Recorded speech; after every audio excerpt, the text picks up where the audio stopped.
প্রভু যীশু খ্রিস্ট বলেন, আমি এই পথ, আমি এই সত্য, আমি এই জীবন। আমার মধ্য দিয়ে না গেলে কেউ পিতার নিকট পৌঁছাতে পারবে না।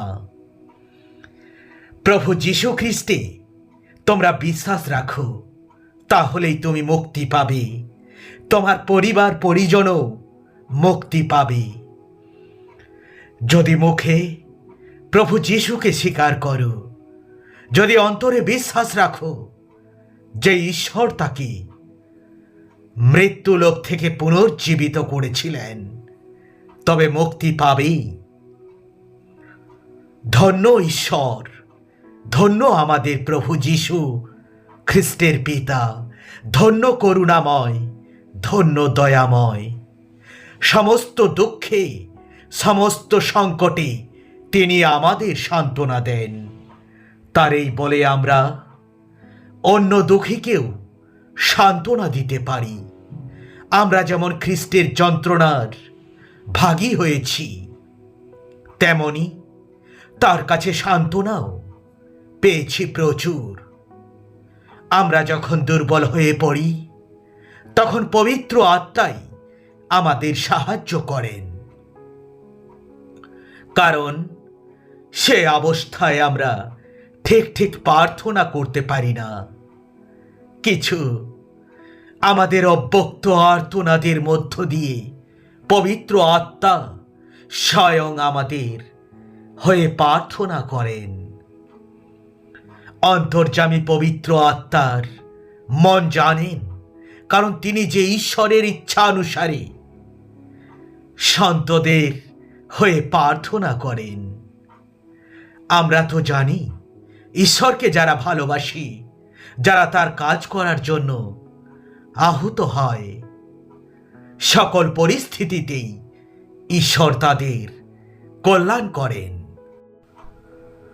যন্ত্রণার হাত থেকে নিষ্কৃতির জন্য 3 বার প্রভুর কাছে প্রার্থনা করেছিলাম, কিন্তু তিনি আমাকে বলেন, আমার আশীর্বাদেই তোমার পক্ষে যথেষ্ট।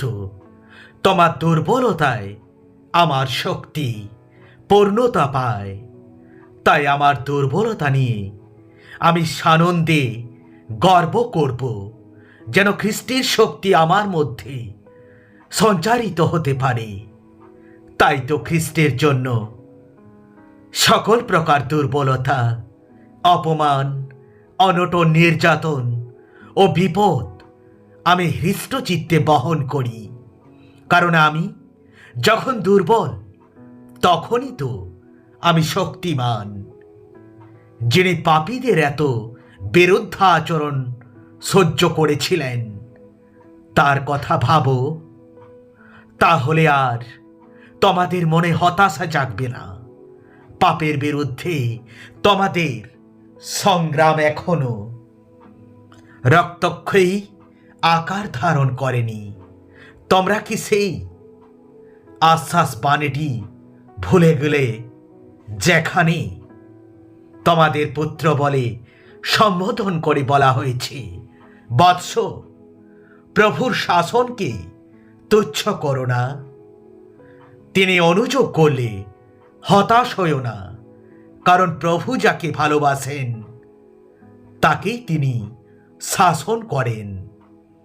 যাকে পুত্ররূপে গ্রহণ করেন তাকেই প্রহার করেন। ঈশ্বর তোমাদের সঙ্গে পিতাসুলভ আচরণই করেছেন। কোন পিতা তার পুত্রকে শাসন করেন না। সংশোধিত হওয়ার জন্যই তো তোমরা কষ্ট সহ্য করছো। সবাইকে তিনি যেভাবে সংশোধন করেন, তোমাদের যদি সেভাবে সংশোধন না করা হয়, তবে তোমরা পুত্র নও, যারজ সন্তান মাত্র। তাছাড়া আমাদের রক্ত মাংসের পিতা আমাদের শাসন করলেও আমরা তাদের শ্রদ্ধাই করে থাকি।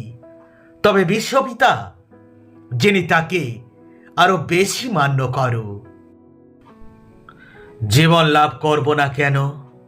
রক্তমাংসের পিতা কিছুদিন মাত্র তাদের বিচার বুদ্ধি দিয়ে আমাদের শাসন করেন, কিন্তু ঈশ্বর আমাদের প্রকৃত মঙ্গলের জন্য শাসন করেন, যাতে আমরাও তার পবিত্রতার অংশীদার হতে পারি। শাসন আপাতদৃষ্টি সুখকর কখনোই নয়, বরং তা বেদনাদায়ক। কিন্তু ঈশ্বর যাদের শাসন করে শেখান, তাদের পক্ষে শাসন পরবর্তীকালে শান্তিপূর্ণ ধর্মীয় জীবনযাপনে সাহায্য করে। সুতরাং শিথিল বাহু তুলে ধরো তোমরা, অবসন্ন পা দুটি সবল করো, উঠে দাঁড়াও দৃঢ় পদে। যিনি পরমের গোপন আশ্রয়ে বাস করেন, তিনি নিত্য সর্বশক্তিমানের ছায়ায় থাকেন। আমি প্রভুর কথা বলি, তিনি আমার পরম আশ্রয়, তিনি আমার দুর্গ, আমার ঈশ্বর। আমি তাকেই বিশ্বাস করি। তিনি ব্যাধের ফাঁদ থেকে আমাদের রক্ষা করেন, তিনি মহামারীর প্রকোপ থেকে আমাদের রক্ষা করেন। তিনি তোমাকে তার ডানায় আবৃত করবেন, সেখানে তুমি পাবে আশ্রয়।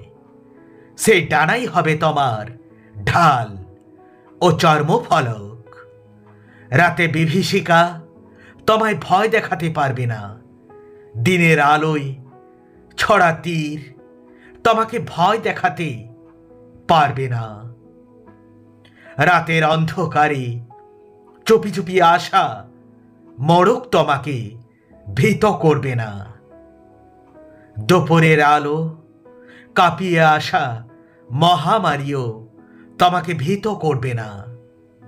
তোমার পাশে হাজার লোকের পতন হবে, তোমার চতুর্দিকে 10,000 লোকের পতন হবে, কিন্তু বিপদ তোমাকে স্পর্শ করবে না, তোমার কোনো ক্ষতি হবে না। তুমি চোখ মেলে দেখবে কি পুরস্কার দুর্জনেরা পাচ্ছে। ঈশ্বরের নির্দেশে স্বর্গদূতেরা তোমায় রক্ষা করবেন, তারা তোমায় দুহাত তুলে ধরবেন, তোমার পায়ে পাথরের আঘাত লাগবে না। আমাকে সে ভালোবাসে, সে আমার পরিচয় জানি, তাই আমি তাকে ত্রাণ করব, তাকে নিরাপদ আশ্রয়ে রাখব, তার ডাকে আমি সাড়া দেব, সংকটে তার পাশে থাকব, তাকে উদ্ধার করব, তাকে গৌরবান্বিত করব, দীর্ঘ আয়ু দিয়ে তাকে পরিতৃপ্ত করব, তাকে মুক্তির পথ দেখাবো। God bless you.